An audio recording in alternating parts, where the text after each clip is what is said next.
Paz do Senhor, minhas irmãs. Vamos ficar em pé para lermos a palavra de Deus em reverência. Peço que abram vossas Bíblias no livro de 1 João.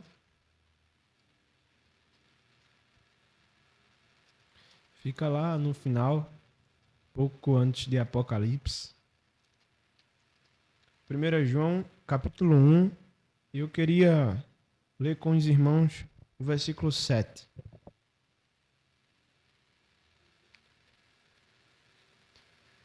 1 João, capítulo de número 1 e o versículo 7.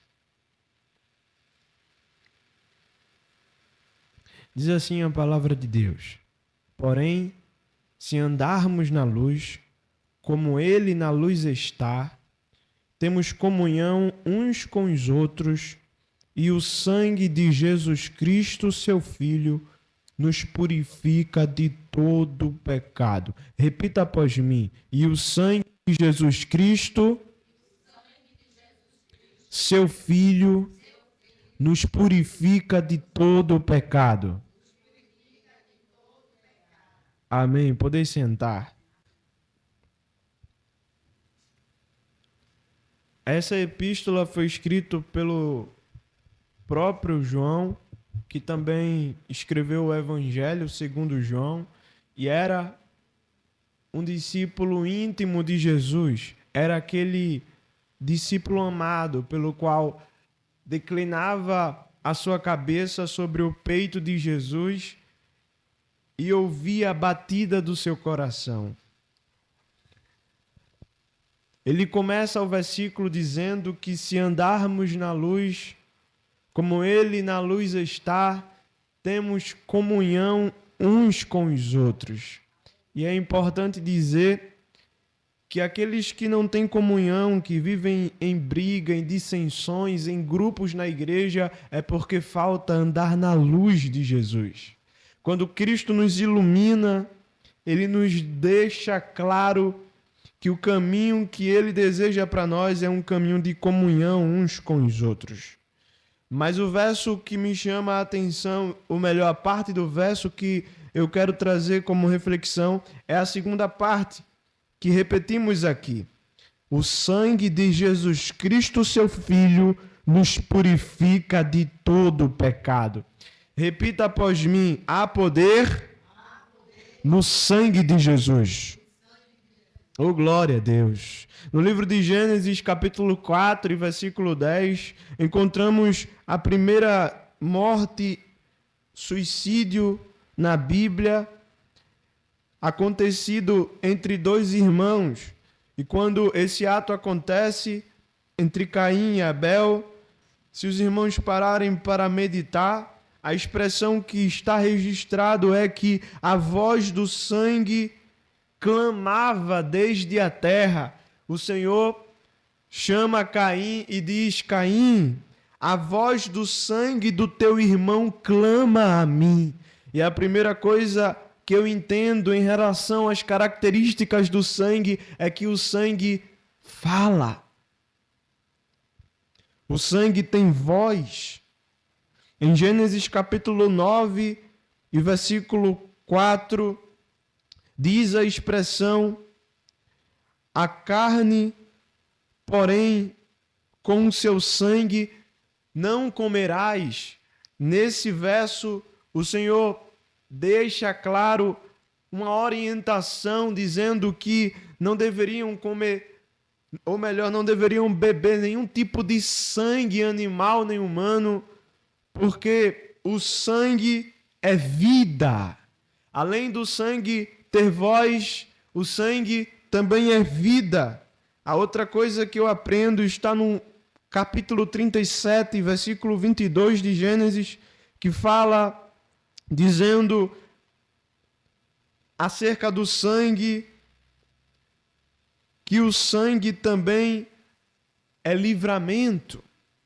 Se os irmãos verem a passagem de José, vão encontrar que José foi visto de longe pelos seus irmãos, ao qual reunidos dizem uns aos outros: já vem aí o jovem sonhador. Planejam e maquinam acabar com José, matar José, Rubem se levanta e diz: não façamos tal coisa porque derramaríamos sangue inocente. Judá, então, como o homem de liderança, ele diz: vamos matar um cabrito, melar a túnica de sangue, deixar ele aqui por enquanto e vamos dizer ao nosso pai que um animal selvagem o matou, e usaremos esse argumento, e isso deixa-nos claro que o sangue foi ato de livramento na vida de José. Se não fosse pelo sangue daquele animal, José teria morrido pelos seus irmãos. Glória a Deus. O sangue também representa vida, como eu falei, mas também, repita após mim, representa morte. No livro de Gênesis, capítulo 4 e versículo 9, Deus chega a Moisés e diz: olha, Moisés, eu vou fazer grandes sinais, maravilhas, mas se o povo ainda assim não crê, pega teu cajado, pega o que tu tem nas mãos, toca no rio e as águas brancas, limpas, se tornarão em águas de sangue, e todos que estiverem no rio, todos os animais, os peixes morrerão, porque o sangue também representa a morte.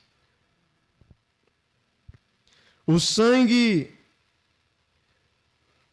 que foi transformado das águas brancas naquele rio e em todos os rios do Egito fez com que os peixes morressem e também tivesse um aroma desagradável. Diz a expressão bíblica que cheirava mal. No livro de Êxodo também, capítulo 12, versículo 7, fala ainda sobre a passagem em que Deus tira o seu povo do Egito, pelo qual Deus orienta Moisés dizendo: olha, Moisés, o faraó, ele não tem se arrependido, não mudou seu coração, eu quero que você avise ao meu povo que eu vou entrar e matar todos os primogênitos dos povos dessa nação. Mas orienta o povo que sacrifique animais, pegue o sangue desses animais e coloque nos umbrais das portas, porque quando o espírito da morte passar, a casa que tiver molhada de sangue passará por livramento, porque o sangue também é proteção. Glória ao nome de Jesus. Oh, glória a Deus. E, irmãos, o sangue sempre foi uma figura muito peculiar na Escritura Sagrada. Se você for ir para o Evangelho de Lucas, no capítulo 22 e versículo 44, você vai ver Jesus num casamento transformando água em vinho. Ele já começa seu ministério transformando aquele líquido para mostrar que havia um segredo, que havia algo peculiar através daquela transformação. Oh, glória a Deus! No livro de Lucas, como eu citei agora, capítulo 22, versículo 44, Jesus se encontrava suando gotas de sangue. Porque o sangue também representa aflição. O sangue também representa angústia. Muitas vezes chegamos aqui em círculo de oração como esse, com grande aflição, com grande angústia, com grande sofrimento, com grande inquietação, mas a palavra de Deus para o nosso coração nesta manhã é: há poder no sangue de Jesus. Oh, glória a Deus! No livro de Levíticos encontramos todo o ritual religioso baseado no sangue dos animais. Oh, glória a Deus! E havia remissão de pecados, havia remissão de culpa, havia grandes operações espirituais através do derramamento do sangue, de tal forma que deixou-nos claro, através desses rituais, que havia um mistério no sangue derramado através de um sacrifício. Quando Jesus passa pela sua crucificação, Mateus registra no capítulo 23 e versículo 35 que houve o sacrifício perfeito. No capítulo 23 em especial, Jesus se reúne com seus discípulos, começa o momento da Santa Ceia e ele começa a pegar o vinho que ele já no primeiro milagre tinha transformado a água em vinho, e agora com o vinho ele levanta e diz: este é o meu sangue, o sangue da nova aliança. Não à toa Jesus transforma a água em vinho. Ele queria mostrar que tudo era baseado no sangue. Oh, glória a Deus! O sangue da nova aliança. E ele considera aquilo tão importante, beber do vinho, participar daquele momento de comunhão, que ele diz que se não bebessem, se não participassem, não teriam comunhão com ele. Ele disse: se vocês não beber desse sangue, se vocês não provar desse vinho, vocês não têm vida em si. Houve uma mulher que chegou aos pés de Jesus, dentre uma grande multidão. Ela estava desesperada porque já há 12 anos não conseguia se livrar daquele mal que acarretava a sua vida. Ela, com grande agonia, angústia, desespero, vence a multidão, talvez com uma grande força para conseguir chegar perto de Jesus, porque a multidão era grande.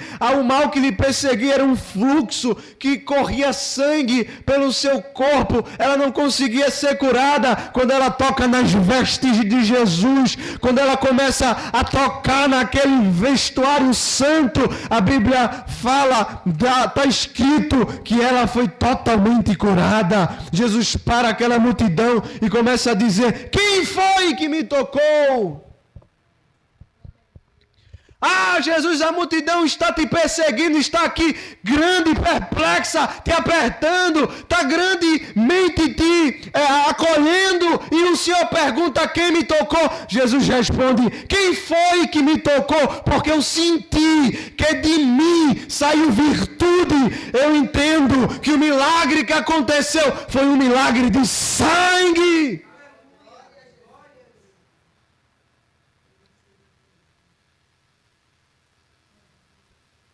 Não foi um milagre comum. Foi um milagre que Jesus estancou o sangue e através da sua virtude ele mostrou que o sangue é algo que ele tem autoridade.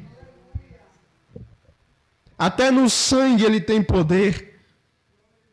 Os irmãos sabem, em Romanos capítulo 3 e versículo 25, o apóstolo Paulo deixa claro uma mensagem. Ele diz: oh, glória a Deus.